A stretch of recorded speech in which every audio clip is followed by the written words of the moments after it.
Hey everyone, welcome to episode 8 of the Sarah's podcast.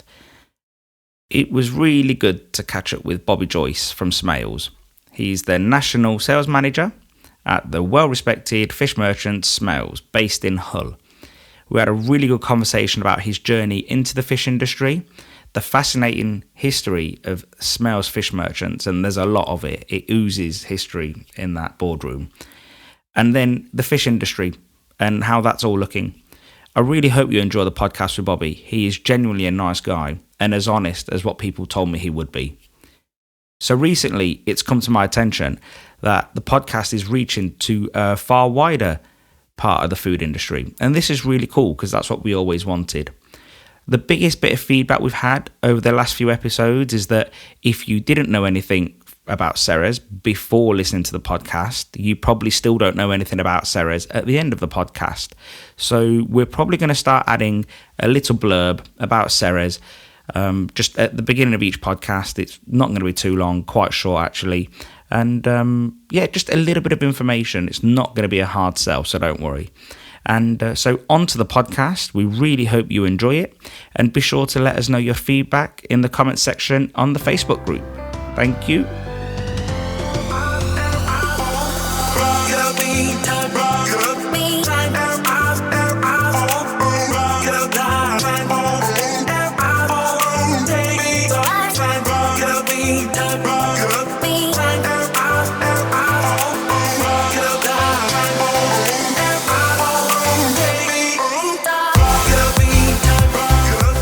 Bobby Joyce, thank you for your time. You're very welcome. Yeah, and obviously thank you to everyone else who has allowed you to leave work for a so, yeah, they're not going to be too happy, are they? Yeah, they'll be all right. They're sick of me not shouting at them.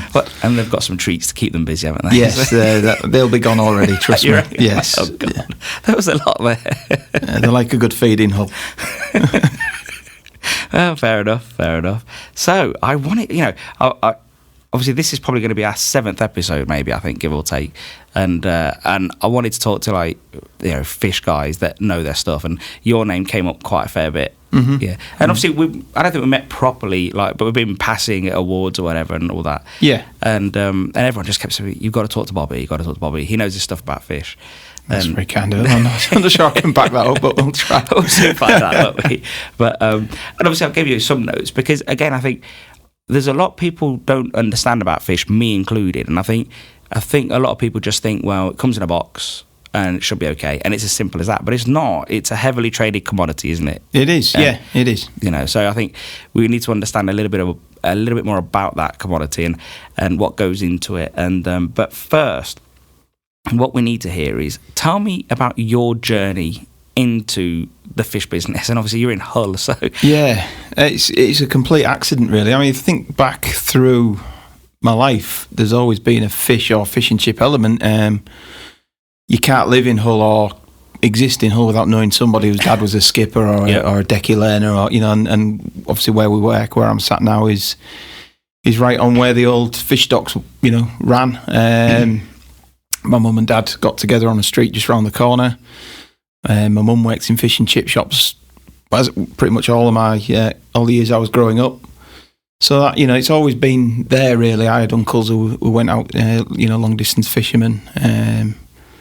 So it's always been around, but it's never been a prominent part of my life up until joining Smales. And I've absolute accident falling into the industry, to be fair. I was working in a pub. I'd left college, not quite decided whether to go to uni, whether to get into full-time work and pursue a career. And I happened to meet a kid who became best of pals with me, and he knew I played guitar and sang, and he was looking for a bass player in a band.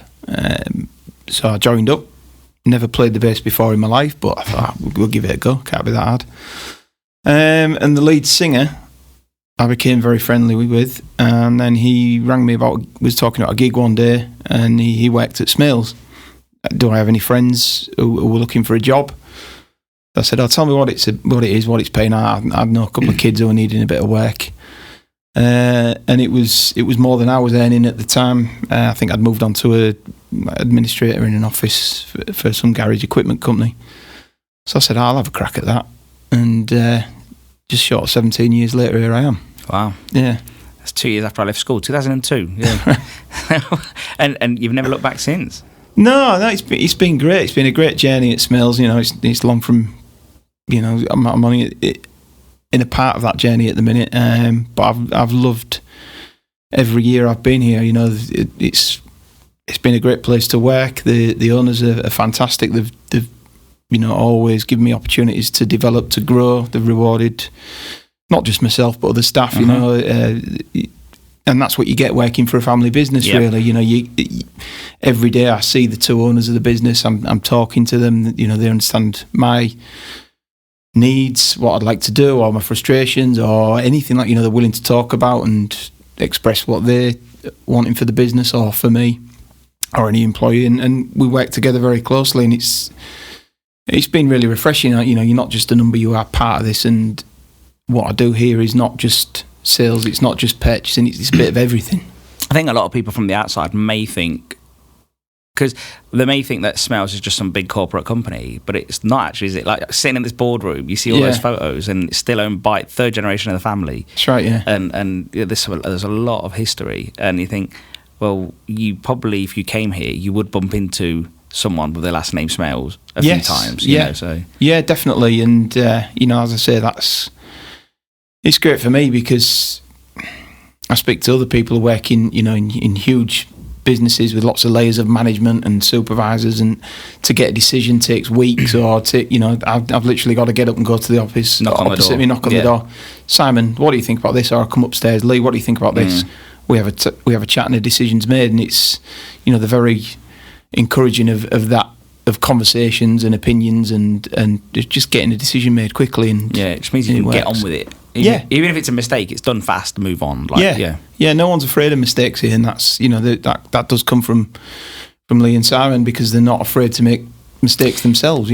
Someone said to me the other day, we were talking about Smales, and they go, one thing that makes me think a lot about Smales is how much of a great cash flow they must have as a business, because how many people may do them over or not pay, and yet they still steady on. And also you're holding a lot of fish as well. It must be. It's he said, like, the owners must have put a lot of effort into putting back into the business. Like, and you can see that actually. Like, the business is, it's sensible. It looks like it's just doing well, but you could tell that there's a lot of people that are pushing it in the right direction. If that makes sense. Yeah, I'd say so. I think what I've seen over the years, I think Lee and Simon Smales as people, and probably the company in a way for the size of it, they're very reserved, private people in that sense. And coming from Hull's quite a self-effacing place. It's not a place that people like to jump up and down and celebrate success. And you probably get shot down, ridiculed if you claim to be good at anything in Hull. It's just the nature of the. It's a hard area. Yeah, it is. But they run a tight ship, they run an efficient ship, and they look after the people within the business. From the trawlers that are catching fish to sell to us, to the shop that's using the fish, and everyone in between that's involved in that process. There's an acknowledgement of, and there's a genuine care for, and that's why there's so much history. That's why people generally get a job here and don't leave. Our staff retention is very, very good. That's good. So tell us a little bit about 1937, and you must know a little bit about the history and who started Smales. And I mean, obviously people can't see this, but where you're sat behind you, there's a picture of Tim Smales. So that's Lee and Simon who own the business now. That is their grandfather. And back in 1937, when Hull was probably the major fishing port in the country, if not the continent in some ways, he took a stall on St Andrew's fish dock, just buying and selling little fish parcels to public, and I think that then developed into some shops. And then in the 50s, his son Colin Smales, who was quite the talented footballer, played England schoolboy levels, played with Bobby Charlton, was destined for a decent football career, but I think an injury kind of cut that a little bit short, and he went into helping his father with the business, and I think that was a bit of the catalyst to really grow it. The two of them combined made a formidable team, and they branched out, started going in, Yorkshire, and And then fast forward a number of years, they were buying and distributing fish all over the country. And then in the 70s, Colin Smales made, at the time, a very, very bold decision of really buying into the concept of frozen at sea and offering a national distribution service on it, which was pretty much unheard of in the country in those days. And that really set the path for the company as it is now. That was a pretty bold decision, though, if you consider that, without getting into it, I suppose a lot of people were really into like the fresh fish and supporting, the UK fleets as such, maybe. Yeah, absolutely. Yeah. And obviously the way the UK fleets were then, take Hull as a city, it was absolutely dependent on the fishing industry. So it was a very much a pioneering decision and a future decision, but he took it and it's paid off. And Colin was like that, I think. I only knew Colin for a few years.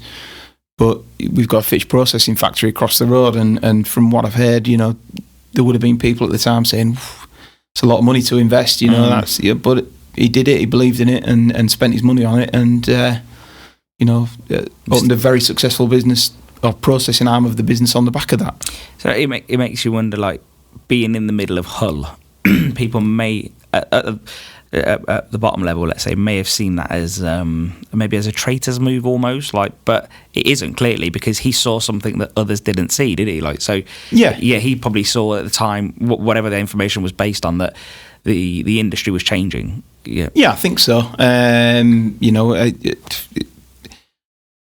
think he had a lot of foresight, and whether how the other people saw him, obviously wasn't around at the time. He probably didn't care anyway.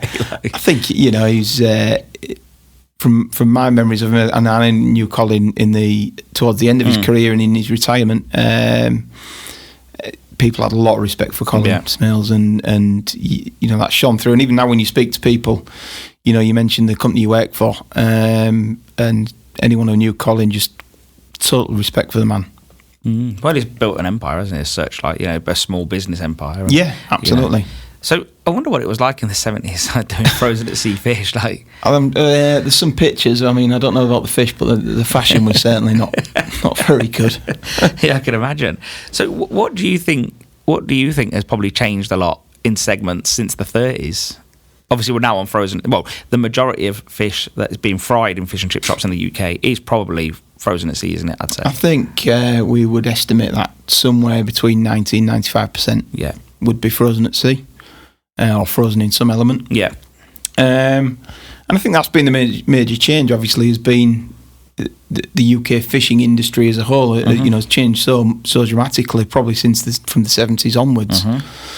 That we've needed to find another option and a better option, and people and society generally tends to strive to improve on what we've got now. Right, let's look for an improvement, and obviously frozen gives a consistency and a reassurance to people that fresh can't always do. And we would never knock fresh at all. I think when you get proper fresh fish, some of these guys were landing it in Peterhead and the likes. It'd be a fantastic product, but with the change in quota systems and the way fish is caught these days, the industry we have needs supporting, and the way to support that is North Atlantic fishing and freezing at sea.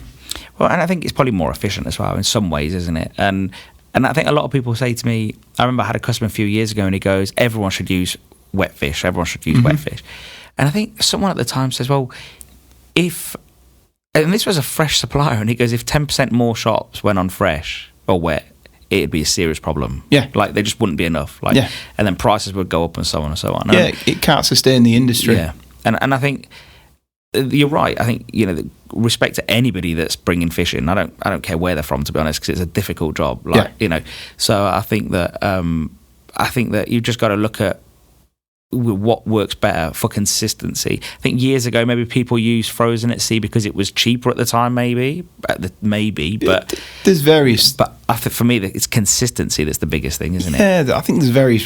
Some people still do now. They use fresh fish, but they'll keep a bit of frozen in the freezer just in case of a problem or backup, and that that's great. And there's some great shops out there that are just definitely using fresh as much as they can, and fair play to them. It shouldn't be an argument about what people use anyway. If people like using fresh, they should use fresh, and if people like using frozen, let them use frozen. Like just don't see the problem. Like I think it has been blown out of proportion over the years. Yeah, but I also think in my almost 17 years here now, the standard and the level of production that these frozen at sea trawlers are now producing day in, day out is fantastic, and nearly all of them are producing something that hits a level of quality every time. That might not have been the case 20-30 years ago, but it is now categorically. So that it helps give a peace of mind and just a consistent level of pricing, or more consistent, and just that peace of mind that they're not going to run out, or there's not going to be that problem that you discussed, that if everyone switches all of a sudden we've got a major issue. I did a little bit of fishing on your website, and pardon the pun, sorry, a bit cheesy like that. And I've noticed that you've got suppliers from Royal Greenland, Iceland, Faroe Islands, Norway, and I'm sure there's more. And there's only one boat that's from British waters, and that's not British waters, a British boat, which is Kirkella. Yeah. Have I got that right, that it's a British boat in British waters, or is it a British boat in other waters? It's fishing in the Barents Sea in the North Atlantic, exactly where the Norwegians and the Russians and all of those will fish, all the same area. The EU sets and gives countries a quota of the total allowable catch. So the company that owns the Kirkella, one of their arms of their business is based in Hull, UK Fisheries, so that they hold the quota for that. That's registered to this country. Excuse me. So that's why there's no more sort of British fleets as such, longliners or anything, because the quota system. Yeah. Basically, in that area, which is fishing area of origin 27, that will be the vessel that's got the British quota to fish in that area, and obviously your fresh day boats, or your ones that are spending 3, 4, 5, 6, 7 days at sea. They're fishing off the North Sea and the coast surrounding the UK. So if a boat goes out for 3, 4, 5 days, and let's say they catch fish on the first day, surely it can't be that great on when it gets back. Or... Yeah, there is a measurement of that, and we do a bit of that in our technical department. But yeah, I mean, it's it's like anything. The minute it leaves the water and is processed, it's deteriorating. So the quicker you can get that back to land, the better. The better the product's going to be. And obviously you've got then the fish market and sitting there how for long a while. It's been in the shop. There's all these things, and it will deteriorate. But frozen at sea negates that a little bit, or a lot. The minute it's frozen, you've locked in that freshness. But I think fish, it's a natural product. There's no processing in terms of you're not manufacturing that product. When it leaves the sea, it's in the condition it's in. I think we don't in our industry anyway. I don't think we do enough about shouting about how much of a wild product it is. Like it's the last wild hunted product that we eat, really, or we have. It's scale as well. Yeah, it's scale. Yeah. So I think. Again, that's where freezing has really helped, and the methods of freezing, and that it's all done dependent on which trawler you're on, between 3 to 6 hours of leaving the water, and even going on board the vessels now. They're always evolving the processes, they're tweaking, and everything's about quality. Everything's about how can we get that fish frozen so it's as much as we can as good as the point it left the water. Yeah. And would you say that out of those sort of boats that those countries are, would you say one of them are doing a better job than others, or are they all just doing? Is there one that stands out to you that seems to be better? Or again, that's something that's evened itself out over the last 15 years or so. When I joined again here, there was always a perception that country or that vessel don't do as good a job as the other. Yeah, I think when I first came into the fish and chip shops, I think my dad was using fresh fish always, and then we moved over to frozen at sea, And then back then, everyone was like, you've got to use Icelandic. And that's probably about 15 years ago. Everyone was going about Icelandic. But now no one really says that. No one... No. Well, we still see that. I mean, people still have their preferences. But preferences are like opinions, aren't they? Yes, exactly. It might just be, the way that particular trawler trims its fish might suit that guy who's cutting the fish. But no, generally, there's minimal difference in a lot of the products we sell, and really it is a case of assessing and judging each landing on its merit. I mean, as we discussed about it being wild hunted, where they're fishing, what the fish has been feeding on, the time of year, how deep, how cold, how heavy the nets are when they're bringing them up. I mean, they really do try and keep the haul to a low amount to minimise bruising on the trawlers and things like that. There's so many different things that can affect the end product. Proper science. They've thought about everything, haven't they? Yeah. So, other than those little variances, generally the standard is very consistent across most of the vessels we buy from. And us as a supplier, where we see our strength is actually working closely with those suppliers to make sure that, they know what our customers are needing. Yeah. That they're hitting them quality standards, which they do. And we try and position ourselves with the people we know are giving us the best quality to offer our customers. Yeah, I suppose you've been using those guys for a long time as well, haven't you? So you built up a nice relationship there as well. Yeah, definitely. I mean, I was very lucky to go on board the new Ramon vessel in September with the 10 finalists for the Fish and Chip Awards. And people say trawler, but it's £40-odd million worth of floating factory. It's phenomenal. But they take it very seriously. But we've dealt with Ramon, I think, since the mid to late 70s. Okay, wow. So, and again, thinking back about when I mentioned Colin Smales, when I was over there, the guys that owned the vessel, they were talking about their old meetings with Colin back in the days and, coming over to Hull in the 80s and these kind of things. So that it's really important, and it's quite unique to us as an industry, really, that, there is that link and that closeness between the guy catching the fish, the guy distributing the fish, and the guy frying the fish. There is that definitely connection, and it's important to all links of the chain, I think, to really keep that strong and build on that. And how do you? It's a bit of a wild question because no one knows the answer really. But in your experience, what experience do we all have? But how do you think Brexit's going to go a little bit? If we, because I think we obviously buy from European countries, and I think I read somewhere that it was yesterday on Facebook. Everything's on Facebook. One of the fish guys was saying that there may be a 7% tax. And I know that's probably very premature, but what do you see just generally? I'm guessing they don't want to lose the custom, so it's all going to be okay in that respect. But yeah, I mean, Brexit's a funny thing. I mean, we could sit here and do this podcast for 7 hours talking about Brexit, and you could get four men or women far more intelligent than you or I sat around this table, and they'd all give you a different opinion on what it is and what it means. I don't think anyone knows. Obviously, we're dealing with an imported product predominantly from EU countries, so it's a concern for the industry. My own personal belief is that there's a lot of product traded, and that trade needs to happen, and it will happen, and that'll happen in cars, it'll happen in food, it'll happen across the board really. So it'll find a way. But short term, if there's no deal, there could be a scenario where there is a 7.5% tariff placed on frozen fillet imports. Okay.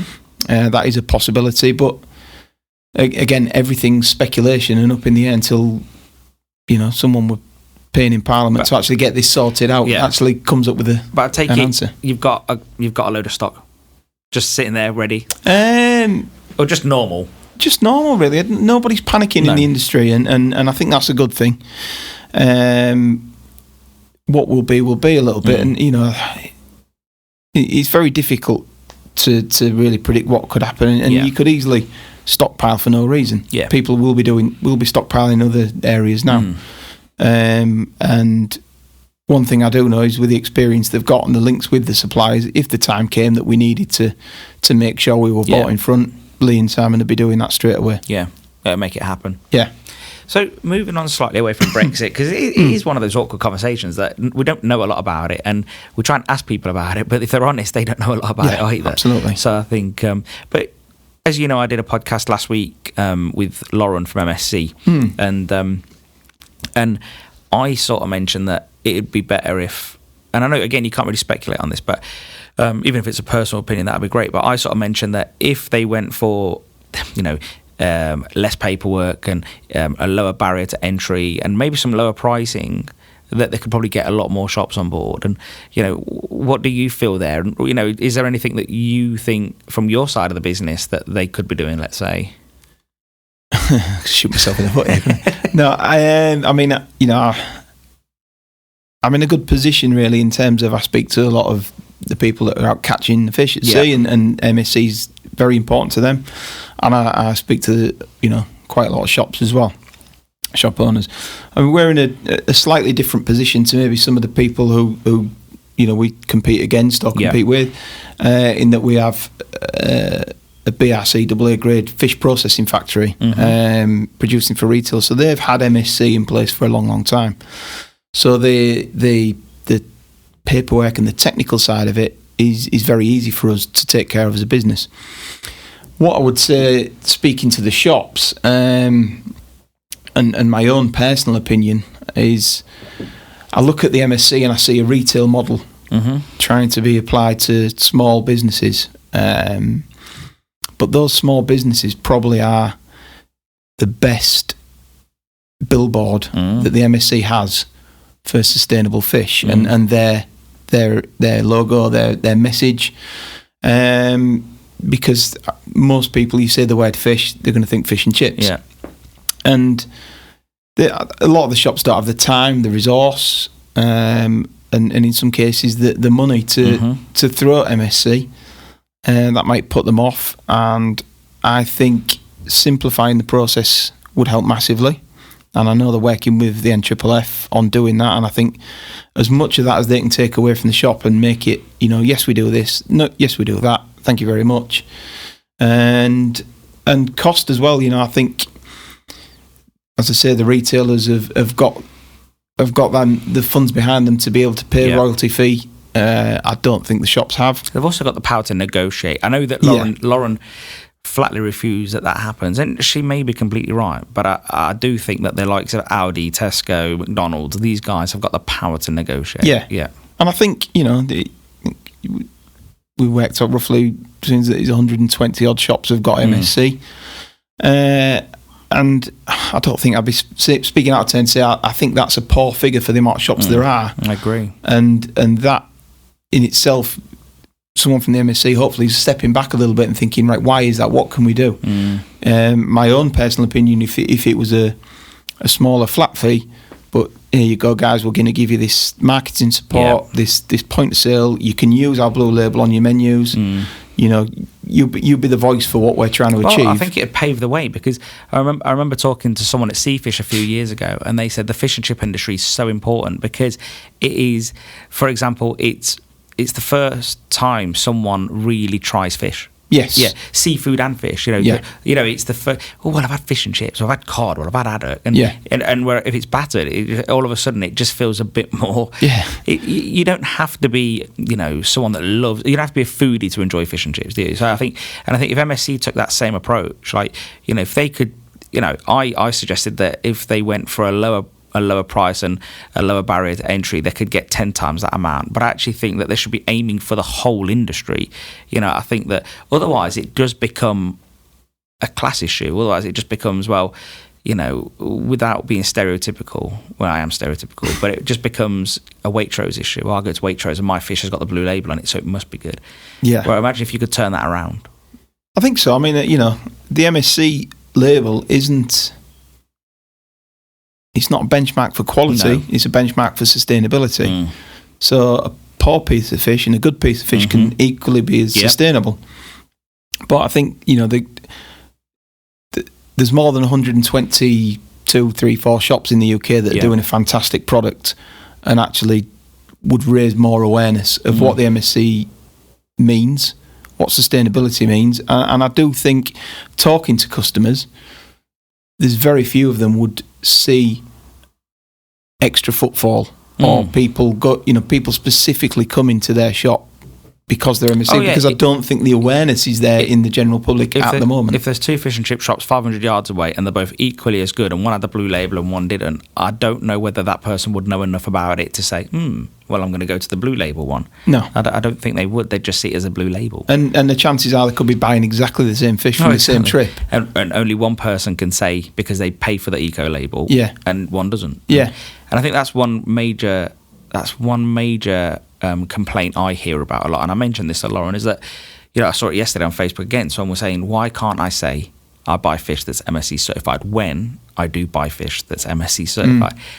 And nobody likes the answer, but the answer is the answer they've given us, and that is that you can't. It's trademarked, and you have to get the eco label. Yeah. Well, one thing she brought to my attention is that, and I may have misunderstood, but I think that she said that they don't get any money from the audits, so they only get money from the use of the blue label. Yeah. Well, there's some fundamental change needs doing, because... Well, at the moment, if 120 odd shops are registered, they're not getting a lot of money from that. Not, exactly, yeah. And to me, they'd be far better having 500, 1,000, 2,000 shops paying a smaller flat fee, but being the billboard, as I say, for what MSC actually means. Because I think as anything that gives a business some credibility in terms of the quality, their standards or their sustainability in our industry is a very worthwhile thing. Well, imagine an industry-wide project where you could essentially say the whole industry, for argument's sake, or at least 80% of the industry is MSC certified. Imagine the boost that would give the whole industry. Yeah. The remaining number would fall into line anyway. Because, once you get to that scale, well, it's harder to get non-MSC certified fish. So, well, that's just my thought. And it's, look, I suppose they would have a reason as to why they can't do it. But I think what they need to start doing is making reasons as to why they can do it. And I think, credit to Lauren, though. She was really honest and really open, and she didn't hold back on anything. So. Well, I mean, I was Norway. Lauren came to the Norway trip with us, and what I've seen, the things I've seen her involved with, I've been really impressed. And there's obviously a will, on Lauren's part to really get involved in this side of the seafood sector, the fish and chip industry. And I think it's tweaks, and it's just go and speak to the shops that are and that aren't. Yeah, well, I've spoke to shops that are MSC certified, and even they're saying, I just feel like it's too much money. Not that the blue label itself is a lot of money. When you add it to all the other extra stuff, it's a lot of money. And what do they get other than putting that blue tick on? Do they get some things they can put in the shop? Do they get help raising that awareness? I'm sure if you was to ring up Lauren and say, hey, I do need help, they'd probably give you some. There's no doubt. But if you didn't, you wouldn't get anything. No. That's why, again, we're reading between the lines, but I think that's mostly the case. I think it's a fair point to say that, but I think she's the first one to say that she'd love more shops on board, so, and I think we all do. I think not one person I spoke to has said, I don't believe in the mission that they have, which is to make seafood sustainable forever. No one has ever said, don't believe in that. No, I mean, and we've suffered more so when I tell people what I do for a living. First thing they always, what about cod stocks? And there's been so much false and negative press over the years, putting out a bad message as the press tends to do about fish stocks, when the opposite's been true. It's that clickbait story, isn't it? And the MSC in principle should be something you can put in somebody's face and say, actually, you're completely wrong. And I'm sure that's what they want to achieve, and I'm sure all the shops that are worth the salt out there would like to be able to do the same. But there's a reason they're not. And it's not up to me or you to guess that the MSC have got to think, right, if we want more, let's go and find why or what we need to do. And it'd be good if Lauren actually spoke to people like you guys as well, because you guys are talking to shops every day. So if it was just, you're supplying non-MSC and MSC certified fish. So, like we said earlier, just because it's not MSC certified doesn't make it not sustainable. Absolutely. So, but one question I had, and again, I don't know if you know the answer to this, but it was a little bit confusing for me. So, am I right in saying that MSC doesn't apply to Icelandic fish, or does it? That was a bit of a loophole. There was a bit of a grey area up until last year. Okay. So that one's been closed off now. But so basically, what's been cleaned up there then? What happened is Icelandic vessels have quota within Icelandic waters. They've got their own exclusive zone. Mm-hmm. And there was already a responsible fishing scheme running in Iceland, but I think that was a self-policed thing rather than the independent thing that the MSC is. And my understanding of it is fish that was fished in their exclusive area. Is that in FAO 25? I think so. Yeah, was MSC. They could sell that as MSC, but they also bought extra quota to fish in the Barents Sea. Okay. So once they did that, there was something in that transfer of quota that was a loophole that lost the MSC certification. Okay. But as much as I know, and certainly all the Icelandic fish we're buying direct from our Icelandic supplier now is all MSC. Oh, that's at least better, isn't it? So, yeah, absolutely. Yeah. Because it was just there was a little bit about, like a bit of a grey area there. Some people said they didn't know, some people said they did know, but if it was from FAO 25, that it was okay. Yeah. So then a friend of mine mentioned it, and he goes, just ask the question. I was like, yeah, it made it difficult for us, because there's the amount of fish they can catch in their own waters isn't enough for some of the demands they've got. So that's why they get quota in the Barents Sea. So the fishing in the Barents Sea, which is MSC certified as sustainable, they probably bought the quota from somewhere that is MSC, but then they've lost it. Okay. Or lost the chain of custody, if you like, in that transaction. And as I say, because there were some shops that actually might have been selling MSC certified fish, but it wasn't, if that makes sense. But then I think afterwards it all got cleaned up. I think. Yeah. I think so. I mean, we've again, it's very difficult to answer what happens at shop level.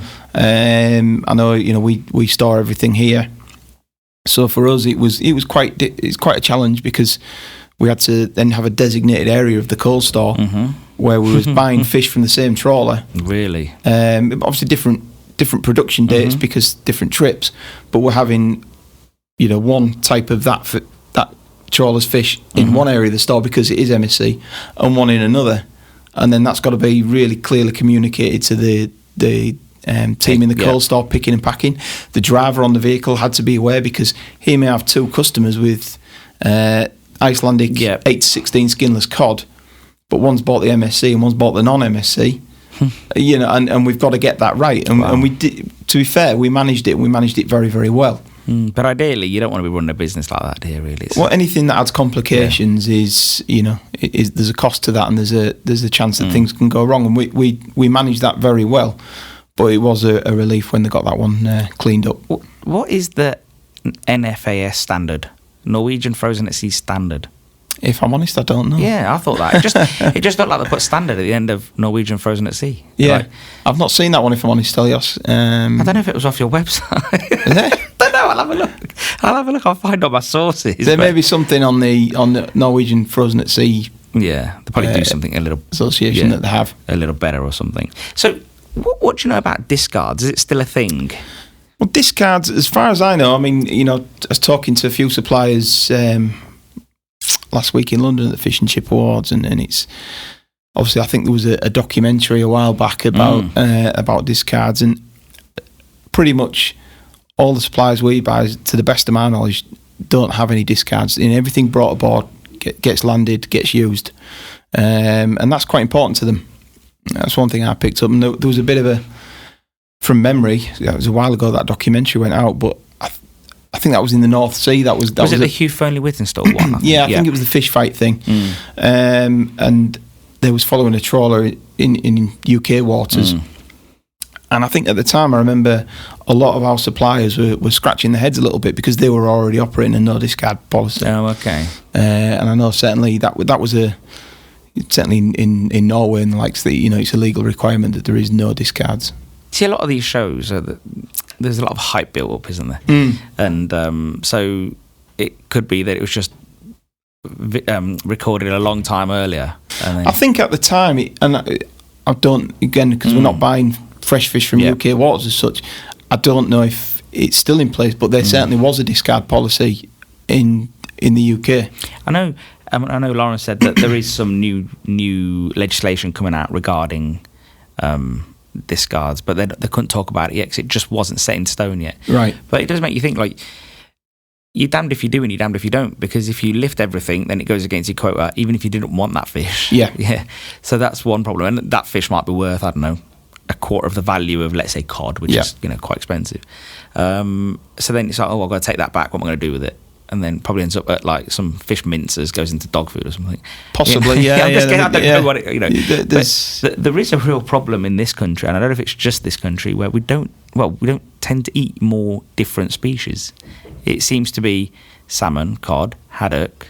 Yeah, we're a very safe country like that. Oh yeah, I think. we're very So I wonder, do you guys do well selling other fish to fish and chip industry, or is it just mostly cod and haddock? Do you think, or?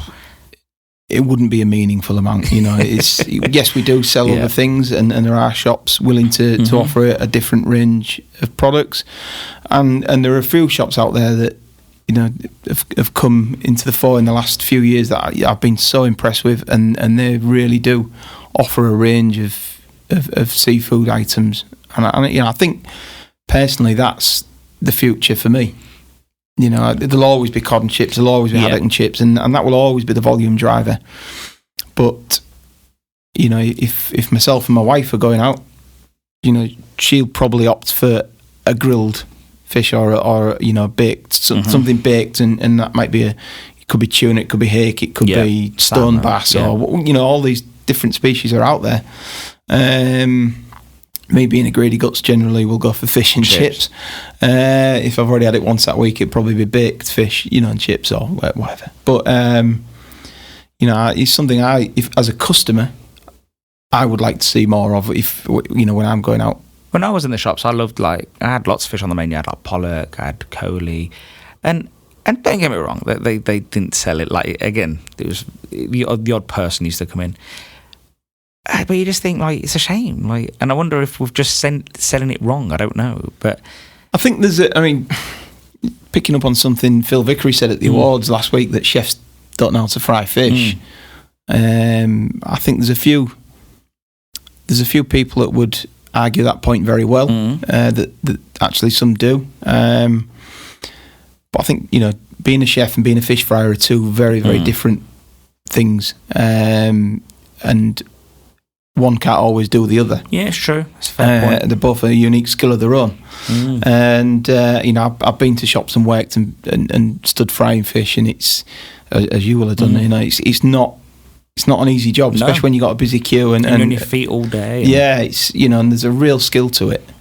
I think some chefs think, and I know Phil was generalising, but I think what he more probably means, because I've spoken to him in private about this, is that they faff it all up, fancy it up, sprig of this, bit of that, bit of this, and then even on a busy day, they won't sell what a quiet fish and chip shop will sell. No, and fish and chips to me, it's not a product you're ever going to get to Michelin star standards. No, but you'll get it. There is a level you can hit with it, and do that and do it consistently well, and some are. But what you probably got conversely to that is there's probably a number of fish fryers who don't have the chefing skills or the idea of how to offer a different range and cook it differently. But there are shops out there doing that, and as I said, me personally as a customer, that's probably the one I would go to. Yeah. And that's probably why they don't go and do lots of different species. They just think, you know what, we'll stick to the cod, we'll stick to the haddock, we'll do a bit of plaice, we'll do a bit of this, because that's what customers want. And, absolutely. And as I say, I know. Speaking to cod scallops in Nottingham, that's very much a wide seafood offering. And when he started out, I reckon probably 75-80% of what he sold would have been cod or haddock and chips. But I bet if you spoke to him a few years down the line now, that percentage will have changed. And there'll be more people, you can go and order a baked lobster through his takeaway. And you don't get that anywhere else. And I understand why it's not everybody can do it. And there is room. I think as a nation, we've shifted from somewhere doing everything to people doing one thing and doing it really, really well. So, Nando's for chicken or a specialist pie place or a specialist burger place. So if that's the case, do you see, and I know it's not on the list, we're just going with it, but do you see fish and chip shops maybe becoming more artisanal, maybe getting rid of kebabs, getting rid of pizzas, and do you see that as something that would be more beneficial to them? Well, I think the way people are eating and eating out is changing, and it's changing a lot. the generation that went out and had fish and chips 1, 2, 3 times a week, or got it for a takeaway. I think that some are dying off, some are changing the habits, some have got more options.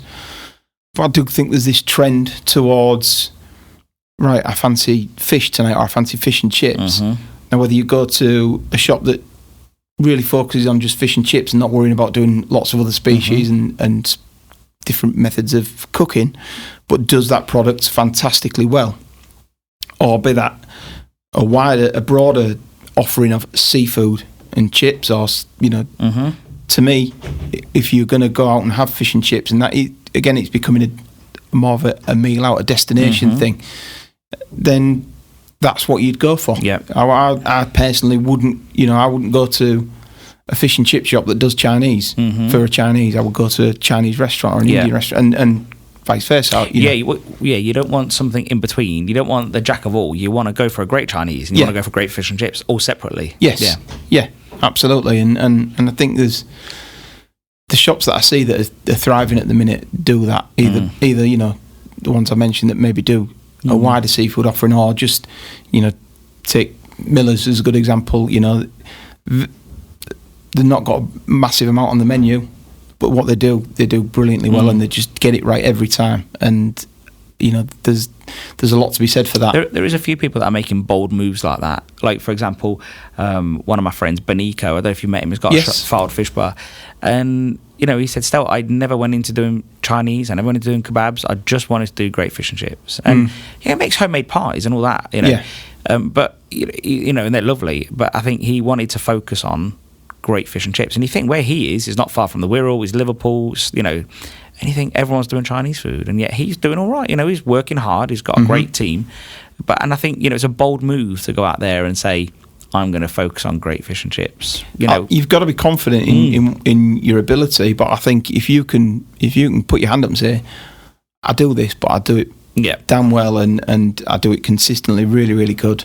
I think there's a real value in that, and that to me is, as a family, if I'm going out for something to eat, whatever cuisine it is, you want to go to that place that does it, and does it bloody well. Yeah, it's true. I think I massively agree. I think, when we go for pizza, we go for pizza. When we go for steak, we go for steak, and so on. It means that you're getting the best, ideally, hopefully, and but you can see how I think the industry is definitely changing in that respect. The food industry. If you watch £1 Million Menu, and if you don't, you should watch it. It's quite good, and it talks about it's a bit like Dragon's Den, but for restaurants, and they're pitching to like investors and chefs. And they say you should have your core items, and then you should have your 1% items. So that menu that's going to appeal to that one person that could stop everybody from coming to your restaurant. So, for example, a vegan or a celiac or whatever. Yeah. So you have that item, and it's interesting because I think maybe that's the way that everything seems to be going. And but you see, like, you go to London, you've got everything seems to be very individualised. You've got great burger restaurants, great Chinese restaurants, and everyone's focusing. So maybe that's where we need to go as an industry as well. And it doesn't bother me because I think fish and chips is a great meal anyway. So, So how do you see a lot of people? So a lot of people would think that by this question that you'd be clapping because you apparently would love high prices. But how do you feel about high prices at the moment? Because obviously we know it's tough, and we spoke about it earlier when we were setting up. So. No, I mean, the big myth is, and if you speak to any of the main fish suppliers, whether fish is £80 a box or £200 a box, generally we don't earn any more or less out of it. You've got your margin. Yeah, and the nature of the industry is prices are always negotiated on and so we understand it's difficult. My own personal opinion, and I voiced this to many fish fryers and many people on the Facebook groups, and that is, as a product, we're too cheap, we're too generous. We're giving enough food to feed 2 to 3 people for £6. It's when you compare it against what you're competing against, it's crazy. But a few years ago, the cod quota was at a record level. It was 1 million tonnes. I think it was 2013 or 14. And cod prices dropped to as low as I've known them. And I think you could get cod for about £60 a case for a £45 case in old money. And that because there was a bit of an oversupply, and that really prompted the trawler owners, because that was a level that wasn't profitable or sustainable for them. And that prompted them to, we need to look for other markets, other uses for this fish. And that's what they went away and did. They opened up other markets. So that the backlash of that has been that less fish produced for fillets, or if it is produced as fillets, they don't just have to sell it into the UK. Yeah, the UK is a very, very important market for them, and it always will be. But they can't have it in a situation where they can't. There's no sustainability if it's too cheap. It just doesn't happen. No, they're not going to do it, are they? They're not going to go out there, put all that investment into their fleet, their staff, and everything, safety measures. Yeah, if they're going to come back and sell it for £60 a box. Well, no, that wasn't what they were selling it for. That's what you guys were selling it for. So, but and the nature of the industry is that there would have been a lot of shops still jumping around for saving a quid or two here and there. And that was it, just driving it down and down, and every link of the chain has to earn a margin. Yeah. And well, everyone does, or top to the bottom. So yeah. And we all want to earn a fair margin out of it, but you as you say, you go over and see these trawlers, and they're phenomenal things, and the care, and the job they do. They're at sea for 6 weeks. It's cold, it's harsh, and everyone's kind of aware that's the process involved. But when you look into it properly and actually go and spend time with them and see how much it means to them, the product that they're serving, but what they actually do to get it for you, you don't begrudge them a fair price for it. Definitely. So if it was in 2013 it was 60 quid, what would it be now roughly? Because I have no idea. But what's the average sort of going price? I think if you took it as an average of somewhere around 140 quid. So just over double then. Yeah, just over doubled in that time. But like you said, it was far too cheap before. Yes. And where do you think most consumers would be happy with it? Clearly they'd be happy with it at 60, obviously. But, where do you think is a fair price if the markets could have been that way? I think in an ideal world, for the shop's perspective, I think anywhere between 100 to 110 pounds, they can make a margin. But it's a traded product. Yeah. It's a commodity. Supply and demand. It is, and those trawler owners have got they've got a duty to their staff to get the best return for that commodity they can, because the next time they go out fishing might be poor, they might not catch as much, and the staff still want to be paid. Historically, fishing has always been feast and famine, hasn't it? Historically, so if they're trying to build a sustainable business behind it, then we can't begrudge them for that, really. No, we know from anyone who's ever done fishing, it's just always been feast and famine. So I think, but I sort of see I do see where fish and chip shop owners are coming from. It's tight, you see it on Facebook groups, and you talk to them at the awards, and fish is up. But I wonder if it's going to push people to push the prices up or at least drop the portion size to a sensible place. I don't know. Well, I hope so. In terms of portion size, I think there's things coming in terms of regulating the healthiness of what we're eating, and it's just crazy what you see sometimes in terms of people, giving away food and giving away a wild hunted natural resource as well. That it's always made me scratch my head a little. I think. Do you think Andrew Crook said in his podcast that if fish and chips? Well, he never said it, but he repeated it. That somebody said it to him. That if fish and chips was invented 30 years ago, it'd be a completely different story. Yes. Yeah. There is still that. It's a cheap meal. It feeds the masses, and it's great that fish and chips has got that heritage, and it's got that. That it got us through the war, these kind of things, and that's a special thing to say about the the dish we're all so passionate about. But ultimately, the way people are eating it has changed, as we've discussed, and what we can, what these people need to be able to go out and fish, and then what we need to be able to put 50 odd vehicles on the road and deliver all around the country, and then what the guy in the the lady in the shop needs to fry it, pay her staff, that's got to go up. And you have got this perfect storm at the minute where potatoes are being very high, currencies affecting oil prices, other markets and other production on cod and haddock have been more favourable for the trawlers. So we've seen less fillets produced, and we will see less fillets again this year over and above the reduction in quotas. So if that was 1 million tonnes in 2013, where was it last year, just out of interest? I think last year was, off the top of my head, I should know, but about 700,000 tonnes. Okay. And it's come down again. But it's not just the amount of fish that they're catching that's reducing. As I say, you've got a lot of the major suppliers who maybe were producing. We've got one who's produced 35,000 tonnes of fillets the year before last. Okay. I think this year the plan is to produce 20,000. So they'll catch roughly the same amount of fish, maybe slightly less. But what they're doing with that fish is changing. Yeah. So it's not just the knock-on of the cod quota coming down. It's that fish being produced for fillets for this market. And this market, as I said, all of the trawler owners and all of the skippers and all of the crew that I have ever met are really proud that their product supports this famous industry and this famous product. But the reality is that, that it commands a price. Yeah. Based on what it's been traded at and what its value is elsewhere. And you can't blame trawlers for selling like headless and gutted for the same price elsewhere. No, I mean, again, harping back to going to Norway, but I think at the time, an average member of the crew on board one of the vessels to do the headless and gutted would take half the time at sea, and he'd earn 50% more. Wow. That's in his back pocket. So, you can see why they would go for that option.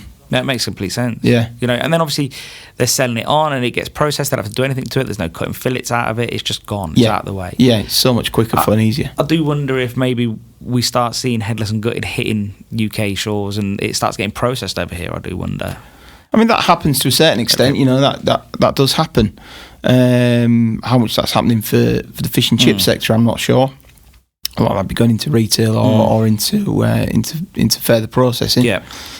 And I've always been confident that the demand from the industry in terms of the shops would shift towards a more tight graded product, because people coming into the industry now maybe are focusing on a business model with portion control and that kind of planning their costings based on right. I know exactly within a fish or two what I'm going to get out of that box, and not wanting to stand there for 3-4 hours in the morning cutting fish. But whether that's achievable with, again, until they pull that fish out of the water, they don't know what size they're working with, so it doesn't lend itself to be able to produce that all the time. I've never been a fan of fillets like that. That's sort of like very tight grade. But I've never been a fan of 32 plus either. I've always been. I think the happy medium for me is 1632. Yeah. I think. Is that that's our biggest seller. Oh, is it? Yeah, in terms of size. Well, I think I can see why. Like, I just think it's easy to work with. You've got the right amount of fillets out of it, and then you can got trimmings for everything else, fish cakes or whatever. So for me, it's a no-brainer. But I think the problem with going over to fillets, like let's say pre-weighed or pre-cut, is that you pay a premium. Yeah. So it hits you there, and there's less of it, and everybody wants it. So you're sort of all running down the same road, aren't you? For a little bit. I mean, in an all things being equal market, generally the extra you pay, you could offset that against the labour and the waste you'd have by cutting your own fish. But again, depending on the size of the raw material they're bringing out the water, that if all the fish is large, they can't just keep cutting 8 to 10s and wasting the rest. That something's got to happen with that fish, so it doesn't lend itself to being something that can service all of the industry.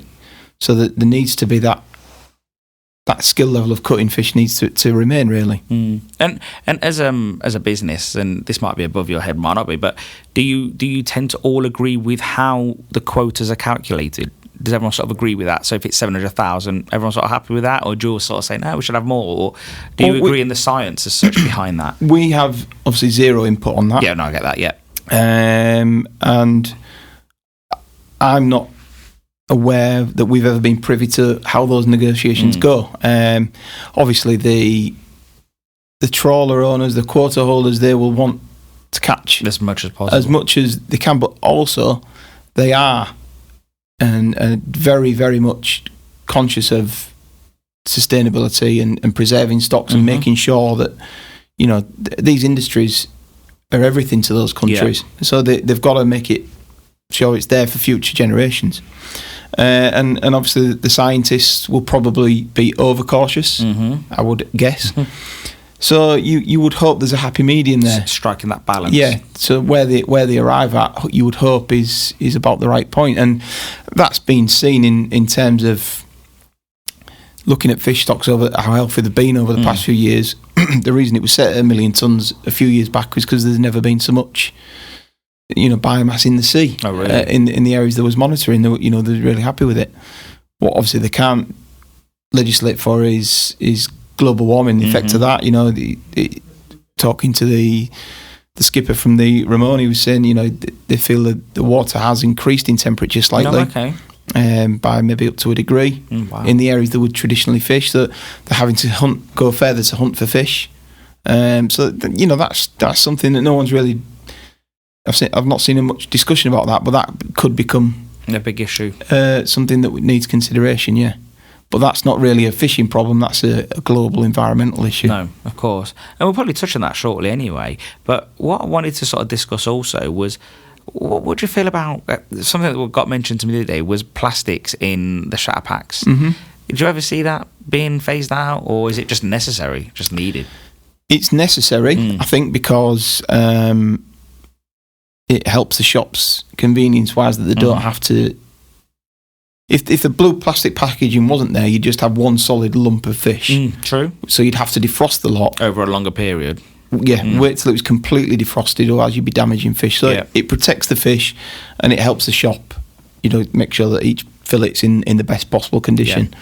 So, I mean, there are options around doing that, and I know, again, I'll talk about the Ramon because it's a vessel I've been involved closely with over the last year or two. That their credentials are, they want to be the greenest trawler in the entire North Atlantic fleet, and it certainly is in terms of they've got a more efficient engine than any of the others, uses less diesel, they got a fish meal plant on board, nothing's wasted. They do research trips with scientists, they're really conscientious of these things. So I think there's alternatives are being looked for. But that could add a lot, an unmanageable level of cost. Yeah, it could affect the quality of the product. So I think it's something that's very much in people's minds and are looking for a solution, because the plastics issue's not going away, and rightly so. I don't think they're there yet, and I don't think there's been a eureka moment that I know of yet of an alternative. It's just one of those things. It does have its use. So in the meantime, it's got to stay. So and it just make sure that you, if the shop owner can, it's just dispose of it in the best way possible. Absolutely, yeah. And that's one thing that doesn't matter what they use. Nobody can control that other than the shop owner themselves. Yeah, and talking to a lot of people, either in preparation for podcasts or in the podcast, I think a lot of people are saying that at the moment it does have to fall to the shop owner, because the councils haven't pulled their finger out either. So I think unfortunately, it has to be the business owner for now. So what do you see? We'll talk about risks first. What do you see as risks other than, let's say, global warming, or if it's that, to the fishing industry? What do we need to be looking out for as an industry? In terms of the fish and chip industry, I think there's always going to be that desire from these countries to export fish to the UK. We consume so much of their cod that they catch. I suppose the risk is, fish stocks themselves, but I do, what I see and obviously what the MSC are working on, is, and the quota system as a whole is protecting those fish stocks. So that's negating that risk to a certain extent. I think it's a big risk is not being able to, as we're getting to at the moment, achieve a price that can keep the shops in business, because fish is being traded for more elsewhere. It's a limited resource. There's only so much each year that can be caught. If they can achieve more money elsewhere, that's probably where the fish will end up. So if the shops have to look at that and how can they adjust their model to be able to afford to pay the prices? I think we were sort of touching on it when we were setting up, weren't we? We were saying how maybe shops need to be looking more at the gross profit as opposed to just sort of feeling and, not, worrying about what wasn't in the till at the end of the night, and trying to work towards a more sustainable business model. And I know that when we look at Facebook, the general feeling is that it's tight, and we know that. And I think that, but no one ever really talks about gross profit, and it's a very easy indicator to sort of get everyone on the right track, isn't it? And I think that if everybody tried to get their gross profit up to a sensible, or even sensible for them, it can be whatever it is, but as long as they're fully aware of it, and I think that will help. Yeah, and I think I get the feeling that as the industry kind of feels like it's going through a little period of change in terms of people coming in and what they're doing. There's an element of people that are looking at that and looking carefully at yield and portions and costs and what how they can achieve the GP that they need. There's still an element of people that, Mr. Jones down the road's doing a bigger fish than me for £4, so I'm going to do it $3.99. And that's how they'll set their business model or their pricing structure. Yeah. But you're on the road to failure, I think. I think sometimes, if you as a fish merchant, for example, if someone rang you up and says, "I can get it £20 a box cheaper," you're going to say, "Go." Yeah. What can I do? I'm not going to sell it to you for that because I can't do it. Yeah. And I wonder if sometimes the bottom, well, not the bottom end, but in terms of the tier, I wonder if the end user, like the fish and chip shop, if someone comes in the shop and says, "Well, I can get it 50p cheaper," well, okay, go. Yeah. Because you weren't going to make no money if you did that anyway. So and I can only speak from my own experience. There is no way I would go to a shop I thought was really good and worry about not buying from there because one down the road was £1 cheaper, £2 cheaper. If I went somewhere and I thought that's brilliant, I'm going there. Or if it's 20 quid more for fish and chips, you're going to scratch your head. But if it's £1 or two more, as long as you're going to enjoy it, I think that's. I always say this though, just to qualify that the benefit for us though is that we're in the industry and we respect seafood, don't we? Yes. Whereas I think a lot of people are just afraid. They're trying to make ends meet, and we feel for them. We all do. I've worked for my dad, and I've seen it when the numbers don't stack up sometimes. And when I usually get a bellyache and screaming at me, but it's just. I think we've got to it is tight for people, but it's also worth saying, you know what, take a day off, go see successful shops, talk to them. Well, that's a very unique thing about this industry, and it's something that I really admire. Is when you go around, who would deem to be the best operators, the people you really look up to, the people who've really made a success of it. I don't really know any of them that are willing to just give somebody their time and their advice. I can't think of one. And, I think that's a pretty unique quality that the industry has. It's different if you're on their doorstep. Yeah, of course. People are always going to be a bit reserved, But, if you're based in Hull and you want to go talk to someone in Newcastle, they're not going to say bugger off. Yeah, I think they would genuinely spend some time with you, I think. And I've seen it, and I've had shops, I went up and worked at Coleman's and... they looked after me brilliantly and showed me how the industry works. Yeah. It was important for me to learn how one of the best shops does it. And they were so wonderful with their time. Nothing was too much trouble. And I've seen that all over. And I know shops that have been to other shops, and for no, there's no fee, there's no. You just come in, we'll give you any advice you want.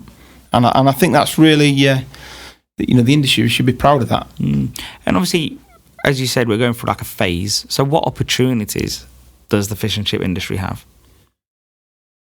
The opportunity I think it's got, we have a fantastic product.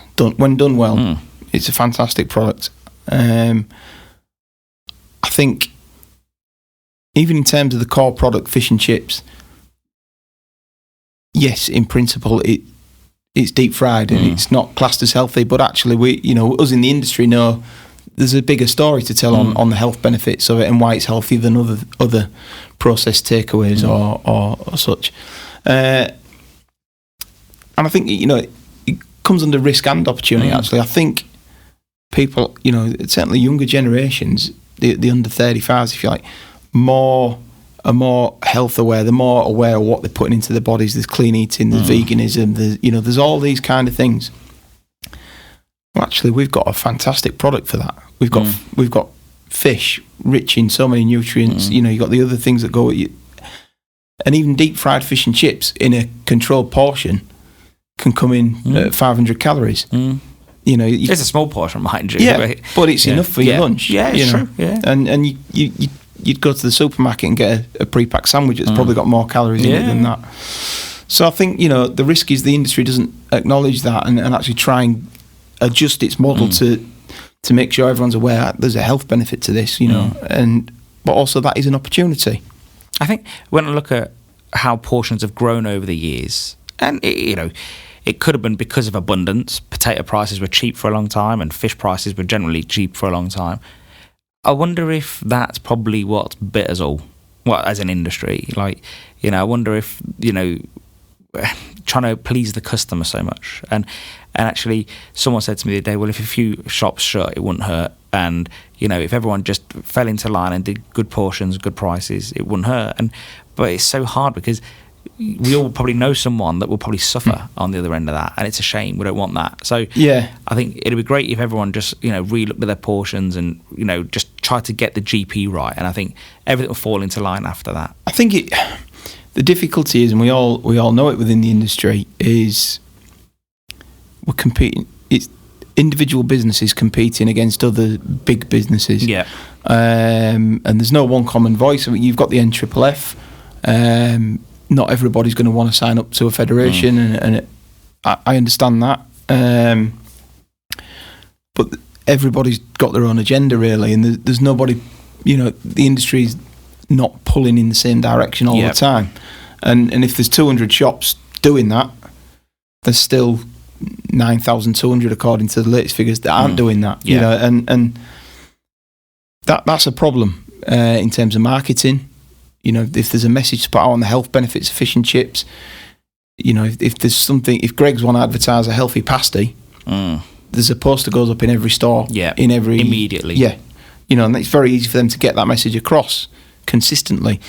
Our industry, that's a challenge it faces in not being able to do that, and yes, the NFFF can lead that, and Seafish could maybe lead that a little bit as well. You know, I'd love to see the industry more joined up in that way. Yeah, and I think I was on the phone this morning and I said to someone said to me, oh, you know, you're really pro NFFF at the moment, they said to me. And I probably always wasn't, because I didn't like certain things that I saw.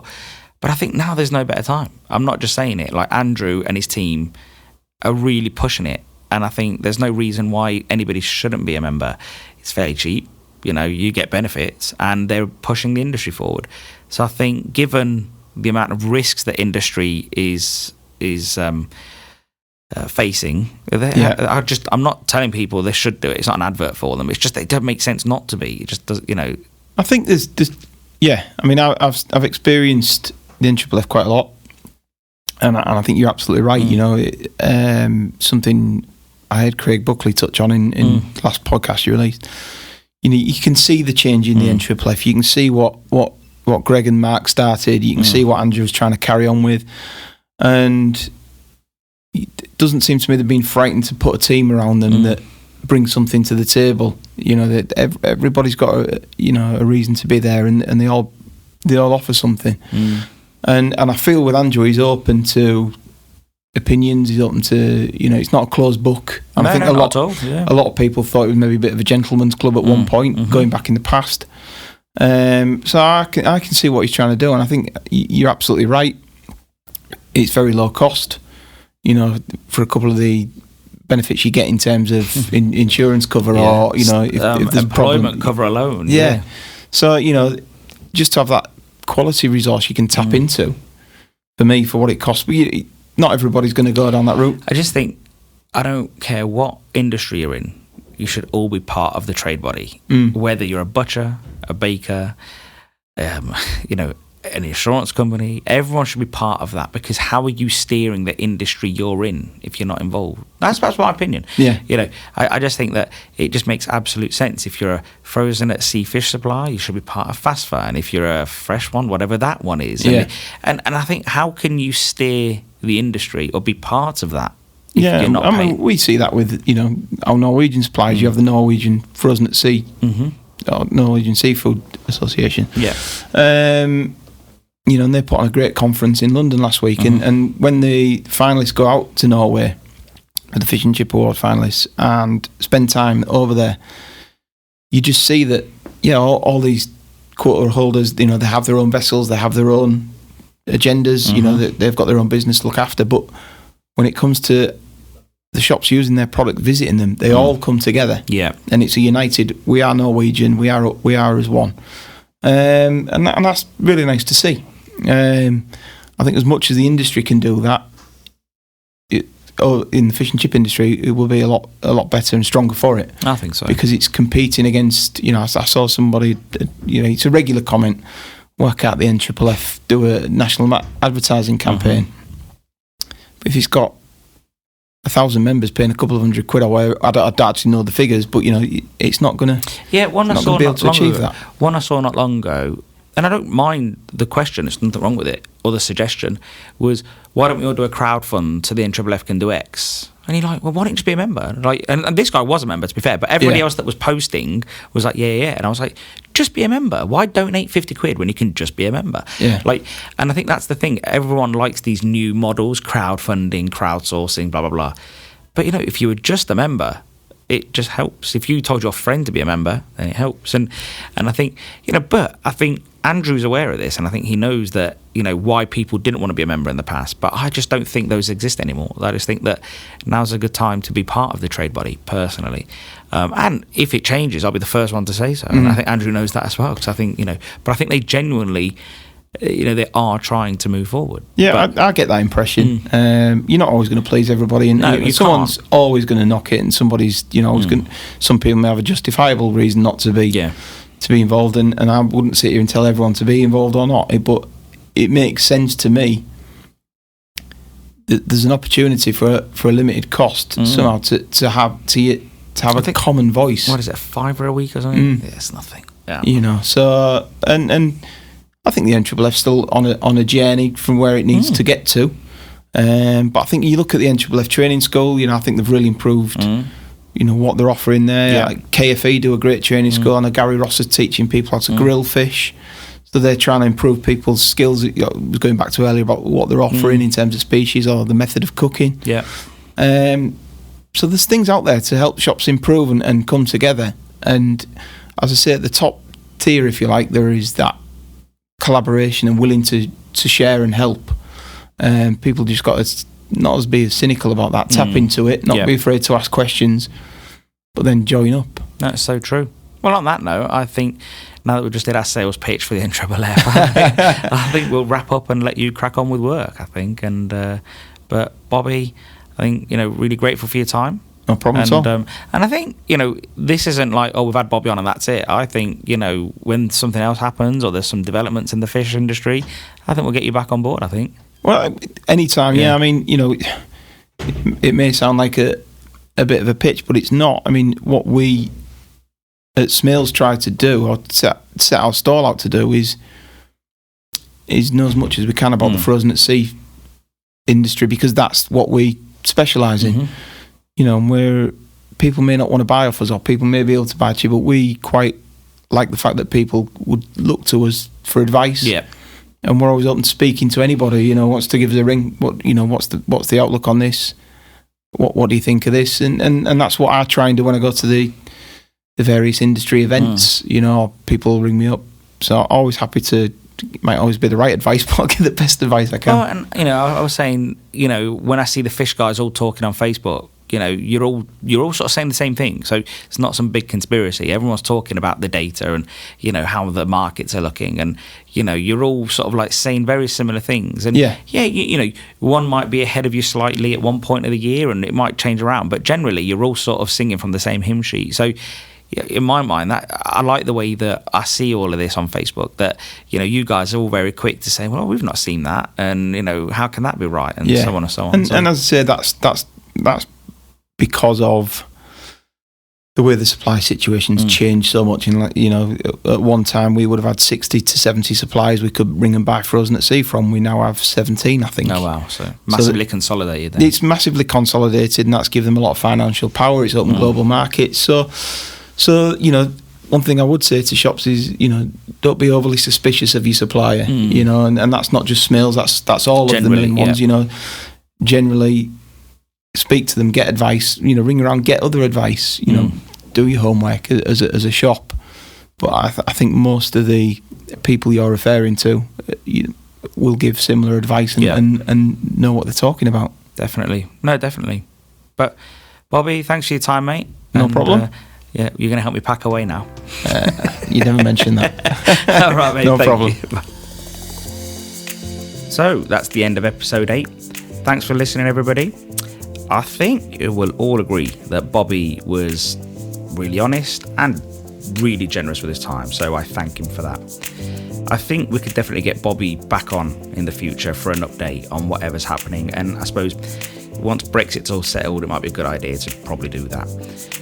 Thank you for everyone for listening to episode 8. We're so grateful for all the likes and shares on Facebook, Twitter, Instagram and LinkedIn. It means so much. So whatever you're doing, go and do it and have a great day. Thank you.